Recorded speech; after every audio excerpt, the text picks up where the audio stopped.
Gordon H. Garrett is a prominent attorney and a community leader in the city of North Charleston, but he's concerned about the future of the city, and that's why he's running for North Charleston City Council's District 8 seat this fall. I speak exclusively with Gordon for a special edition of Quintin's Close-Ups. And be sure to download the free Quintin's Close-Ups app in your Apple or Google Play stores. And of course, subscribe to this YouTube channel. Gordon Garrett, it's so good to meet you. It's nice to meet you. I appreciate it greatly. You know, you and I spoke a couple of weeks ago because I was doing a little bit of research around here in my work around here at Park Circle, and I noticed your sign. And it says, "Our City, Our Future," and has the hashtag Garrett 2019. Obviously, you're running for North Charleston City Council's District 8. You're a notable lawyer here in this iconic location with a huge family name. What got you from law to politics in your mind? Well, I was looking at some of your interviews before I came to speak to you this morning. Before I answer that, let me say how impressed I am with all the interviews you've done. You've created a record of society that few people have done, and that's going to last forever. And I think that's really cool. There's not a big transition from law into politics. Law is helping people. Law is bringing people in your office and listening to their problems, helping guide them to the rules and to get the best result that they can. City council, and being a city council person, we don't have a very active ombudsman program. It's not large enough. And as a result of that, city council people are the advocates in a lot of ways for the people that live in their district. The people that live in District 8, they want to call their city councilman, they want to come in, they want to sit down, they want answers to their questions. And that's what I've been doing for 15 years. There's another aspect to that, is that, beyond the 8th district, the city council has to be responsible for the spending for the entire city and make sure that we have a budget that addresses the needs and the future of the city. And that's a lot about money. It's a lot about allocation. It's a lot about administration. And as an attorney, you do a great deal of that. I've been responsible for millions of dollars of people's money throughout the 15 years of me practicing law. And there's very high ethical standards to it. I've got to account for every nickel of it. Right. And I see becoming a city council person as a continuation and an extension of what I've already been doing. You said earlier that, you always listen to a lot of people's problems. What problems are you listening to now when it comes to North Charleston City Council's District 8?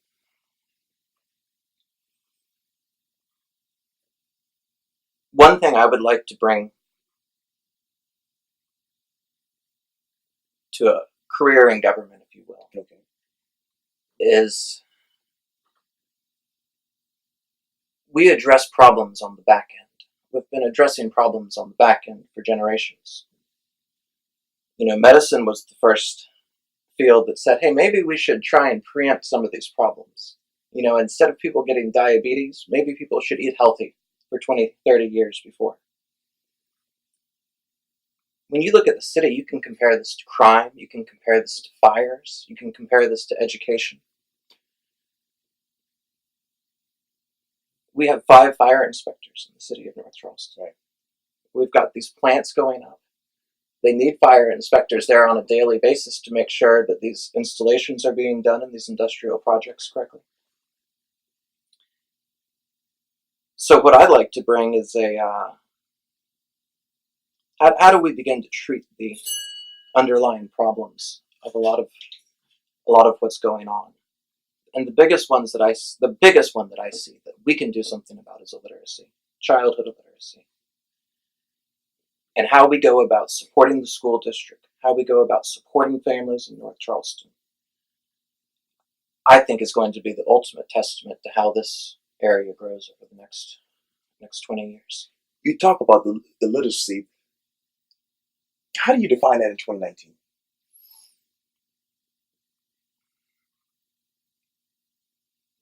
In the South, there is a legacy of people, both black and white, who have not been incorporated into higher education, whose parents have not attained high school or college degrees, have not attained 9th, 10th grade. You know, it's not their. These are our neighbors. These are people that. These are our people, and we have a duty to make sure that we're on the same page. Because if we're not, if we don't feel that we have the same opportunities, we're going to turn out with these two complete. It's why you can have one of the top performing high schools 1 mile away from one of the worst performing high schools in the country, and that's unacceptable to me. And how do I define illiteracy? I define it as one of my favorite programs is Reading Partners. Sure. And Reading Partners defines it as somebody who's leaving 5th grade without a 5th grade reading level. One of the neatest things I've seen at the City of North Charleston is like the planning department, for example. They give all of their employees a paid time off to go down to the schools and teach children, and it doesn't cut into their lunch break or their vacation time. And that's a voluntary program over there, but it's something that could be expanded to the entire city. I mean, why shouldn't all businesses and all employees be encouraged to participate in childhood reading programs? I think another thing that accomplishes is that there's this gap, this economic gap between people that's continuing to widen. And people who are wealthy don't have contact with people who aren't wealthy. And programs like Reading Partners, allows, the doctor to sit down with a child who could be a doctor himself, but because he's never met one, because he's never sat down face to face, he doesn't see that opportunity. And I think something like these programs that allow people to go into school and sit down with children are very, very powerful. And I think they reconnect society. How do we close this gap, Garrett, in 2019? The gap, the economic gap. Yes, sir. They call it the empathy gap as well. Okay. How do we allow people in our own society to suffer, and it doesn't bother us? And people have written about this. People are studying this.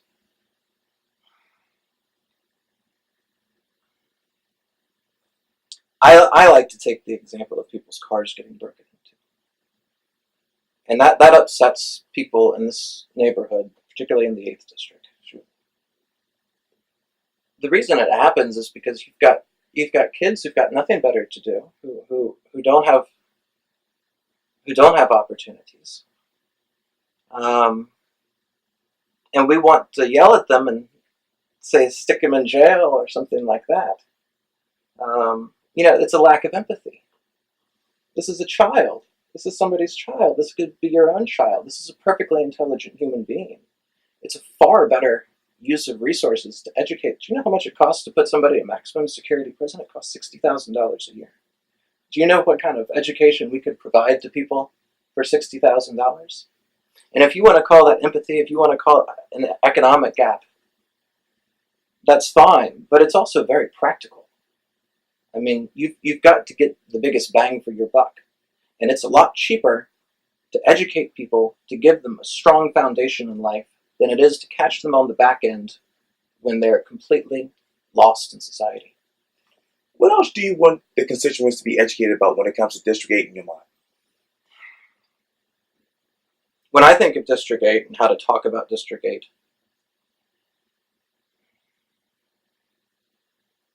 a couple weeks ago, the city paper came out with the best of, and it said that Park Circle is the best neighborhood in North Charleston, which is lovely, and it's a wonderful compliment. Park Circle used to be the #1 neighborhood in the 1950s. The prices here were the same as they were on South Battery. So it comes as no surprise to me that people have rediscovered the greatness of this neighborhood. Sure. It's always been there. It just got forgotten for a while. One thing I really like about this neighborhood is we've got people moving in here. We've got people from different states, from different countries, from different cultures and ethnicities, and they're bringing a wide array of ideas and attitudes, and it's shaking things up. And there's a lot of people who have been in South Carolina for generation after generation after generation, and I welcome new people. And I think that's an important part of the 8th District. We're about to have the Charleston Chamber of Commerce move here. Right. We're very fortunate.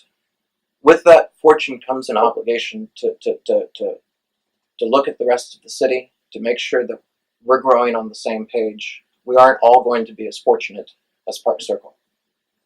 We need to work so that we're on the same plane together. And you talk about growth. Let me expand that a little bit, because on your website, Garrett2019.com, you say this: North Charleston is proudly becoming a part of one of the largest metropolitan areas on the East Coast. But with this growth comes great responsibility.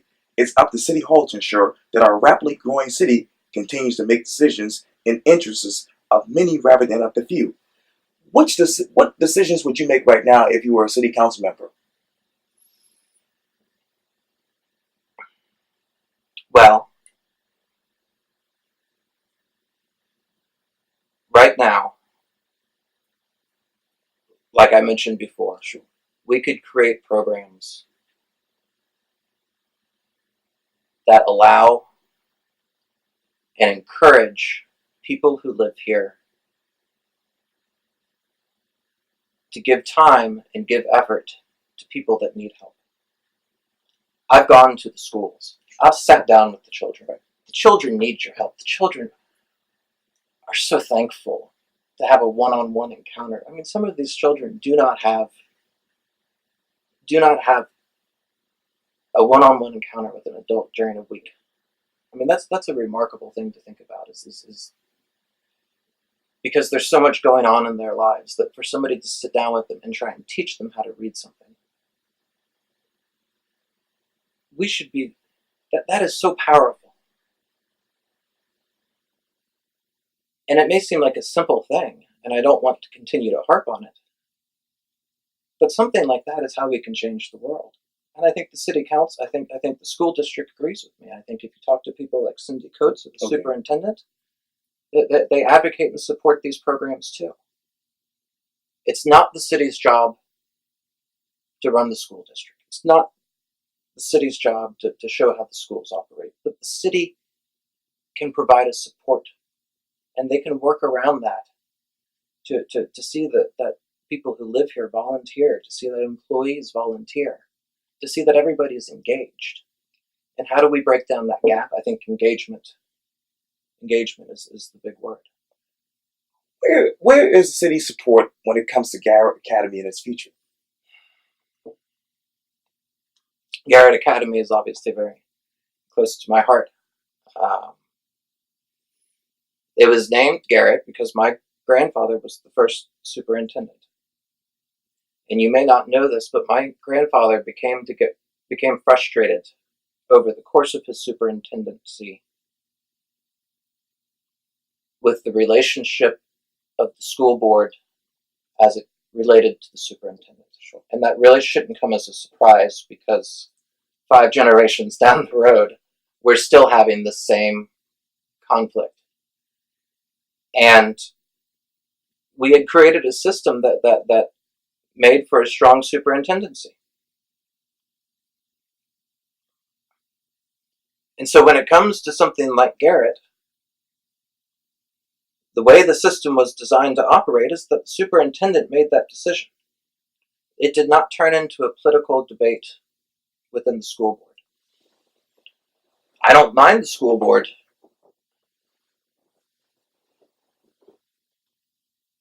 playing a role in this. When you talk about, for example, like the salaries of the school board members, should we pay them more?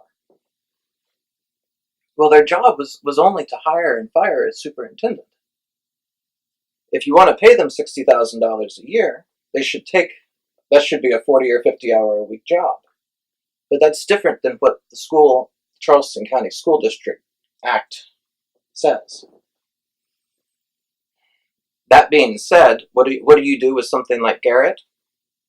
I think you're taking an important school in one of the most needy areas of Charleston and you're closing it down. You know, I don't care about the name.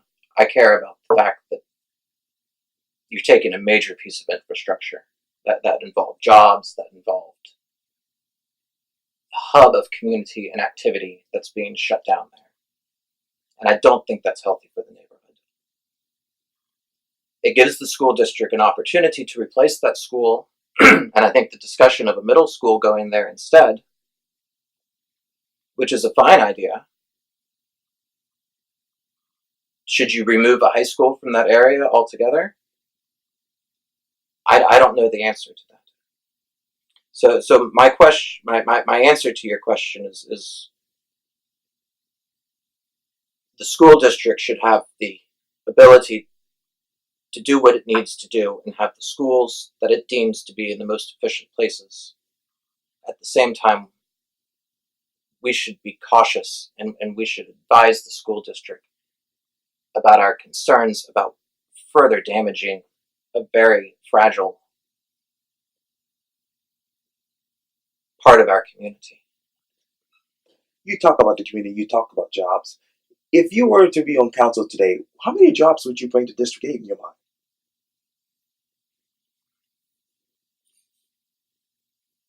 Right now, there are more businesses coming here than I can shake a stick at.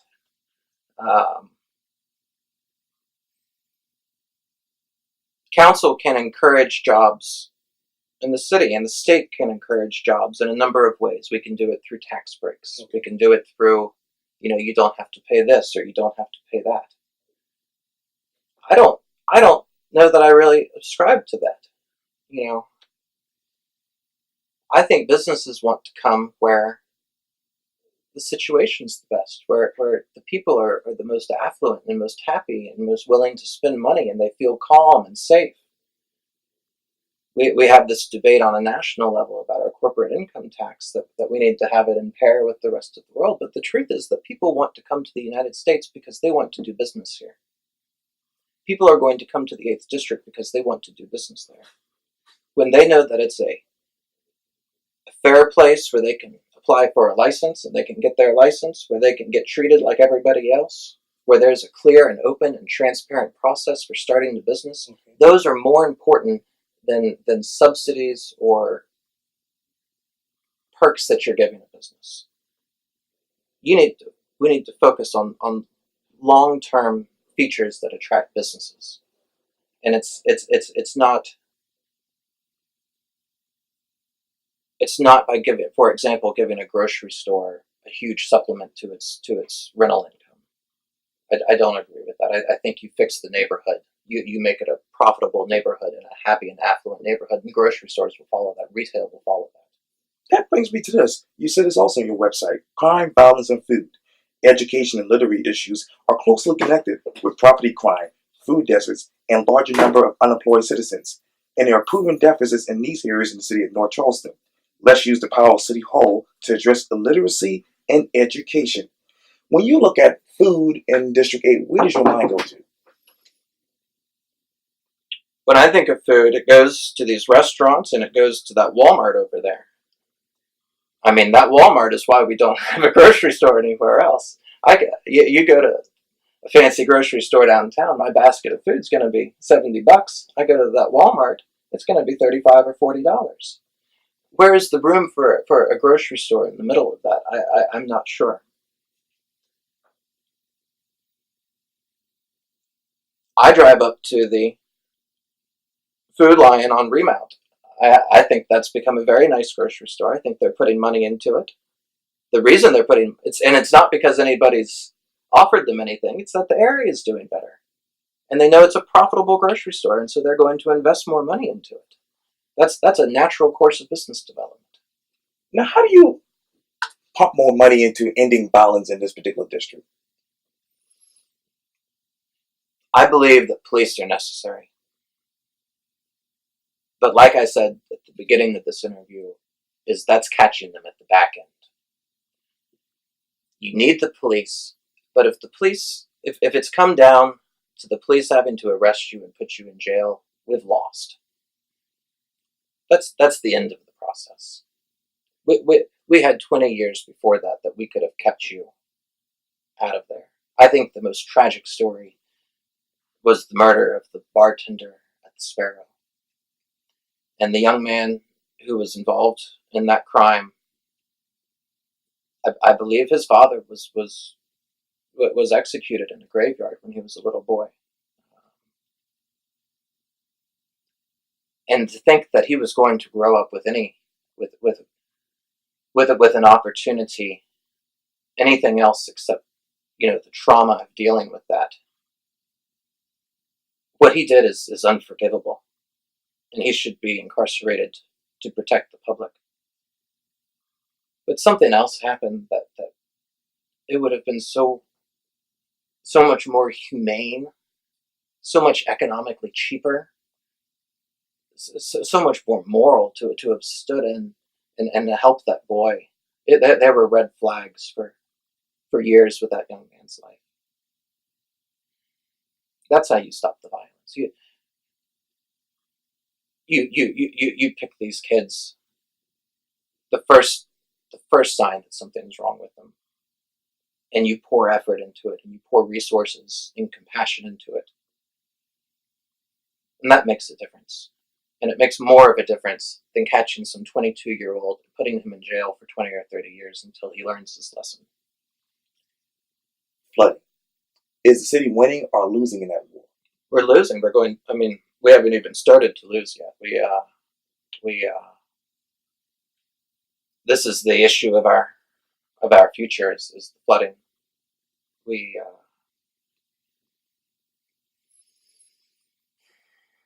The city of downtown Charleston is going to have much more dramatic effects simply because of where they geographically lie. The city of North Charleston is a much higher place. There are areas that are not going to be inhabitable. We don't know what rate the water is going to come up, but it is coming up. Unless we build some giant seawall around the harbor, which I don't see happening anytime soon, we're going to have to look at possibilities of buying people's homes out and saying that it's not sensible for you to live here anymore. These homes should not have been built here. And that's going to be very difficult for a lot of people. And I think that will be one of the saddest things that we have to deal with from flooding as we go forward. This issue of the water table and drainage. I've talked to a lot of people. Some of my big environmental friends say it's okay to put a giant piece of asphalt out there without any drainage. I don't really believe that, though. I think you've got to have enough natural space to absorb water. I think if you want people to live here, you've got to have enough natural space for them to enjoy living here. You ask me how to attract jobs.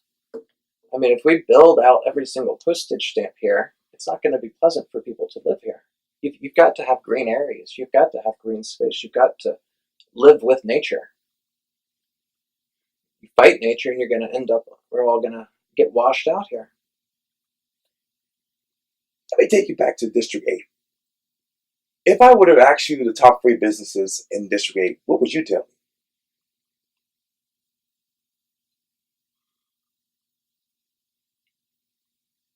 One business that I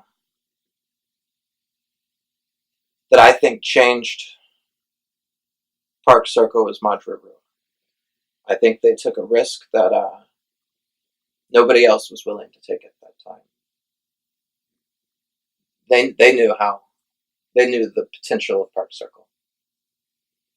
And they should be credited with a lot of the renaissance that happened here.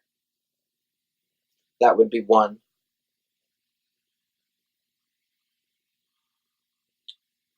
There's other people like Dolly down at the Idle Hour.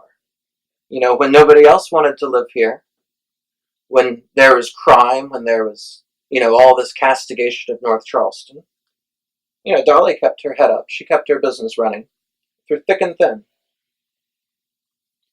And I think, as remarkable as Madru Rua of reopening the door for so many people, we've got to give credit to people like Dolly who when it wasn't cool to live here, that she wasn't going to turn away. And it's not always going to be like this. Park Circle in 30 or 40 years may fall on the skids again. I'm not going to say it won't. But this is our community, and this is our land, and we've got to be consistent and loyal to it. A third business. What about whose name I'm forgetting? Our billionaire Anita Zucker. Sure.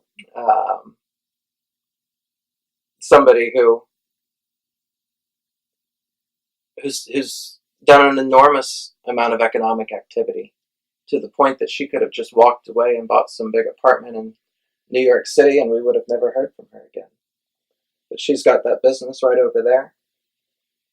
Despite all of her success, she's never wavered to her loyalty to the city of North Charleston, and she's continued to invest in our state, invest in our community.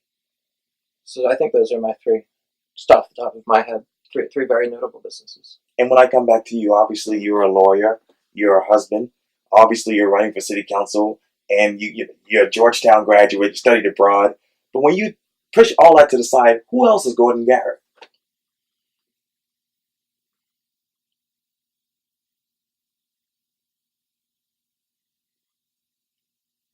They told me that you can't be buried with any of this. So it doesn't really matter how much money you make in your life. It matters what your legacy is. It matters to your children that they can look at their father and say, he realized that life is reflected in how much better you make the world, not in any kind of material success. I